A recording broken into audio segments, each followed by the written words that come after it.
ሕይወቱን ስለ ክርስቶስ የሰጠ ሁሉ ዓለምን ያሸንፋል። ደግሞም ዓለምን አሸንፎ ራሱን ቢያጣ ምን አለበት? ቤተክርስቲያን ወጣት ወይም አረጋዊ ስለሆነን ሳይሆን ልጆቿንና ሁላችንንም ትፈልገናለች። ታዲያ ምን ለማድረግ ወሰንክ? ለገዢው ጌታችን መድኃኒታችን ኢየሱስ ክርስቶስ ቤተክርስቲያንን በደሙ እንደመሰረታትና እንዳነጻት በራፎቿ እንደማይዘጉ እነግረዋለሁ። ገና ለጋ ወጣት ነህ፣ መሳሪያም አላነገብክም።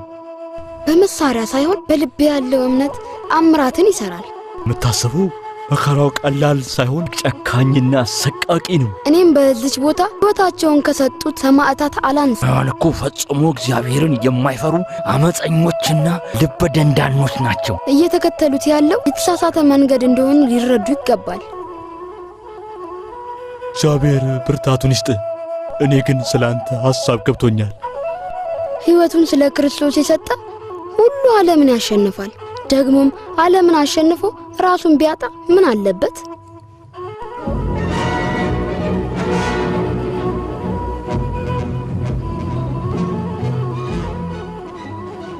ልጄ በልሽሽ እየተመለሱ ነው። እንዲያዩ አልፈልግም። ደሙ እስካሁን ድረስ እንዳለ ነው። ከትናንት አንስተን ይኸው መሬቱን እያጸዳን ነው። ታዲያ ምን ላድርግ? የናዝሬቱ ኢየሱስ ይረዳሃል። የሕዝብ ፍትሐዊ አይደለም። ከዚህ በላይ ምን ታረጉናላችሁ? ከኛስ ምን ትፈልጋላችሁ? እንዲህ ያለውን አዛውንት መምታት ተገቢ አይደለም። በል ከዚህ ሄድና ወደዚያ ተጫወት። ይልቅኛ መሳሪያ ሳይሆን በልባችን የእምነትን ትጥቅ ሰንቀናል። ስለዚህ አንፈራ። ያን ያለውን ጨዋታን ተቆሙ። ዛሬ ትቻችኋለሁ፣ ነገ ደግሞ እመጣለሁ። ታዲያ ደም ነገር በመለከት ግን ትናንት እንደሞቱት በእናንተ ላይ እንዲህ ይሆናል።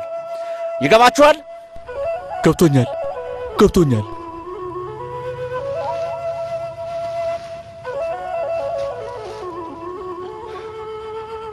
ይህ ስለ ድካማችን ከእግዚአብሔር የመጣ ነው።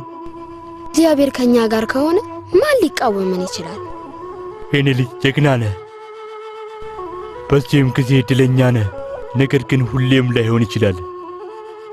እርፍ ጨብጦ ወደ ኋላ የሚያርስ የለም።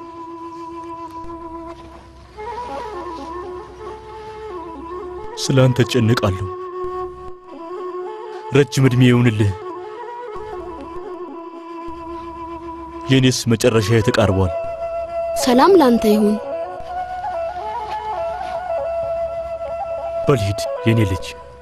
እግዚአብሔር በኑሮ ሁሉ ሰላምን ያምጣል።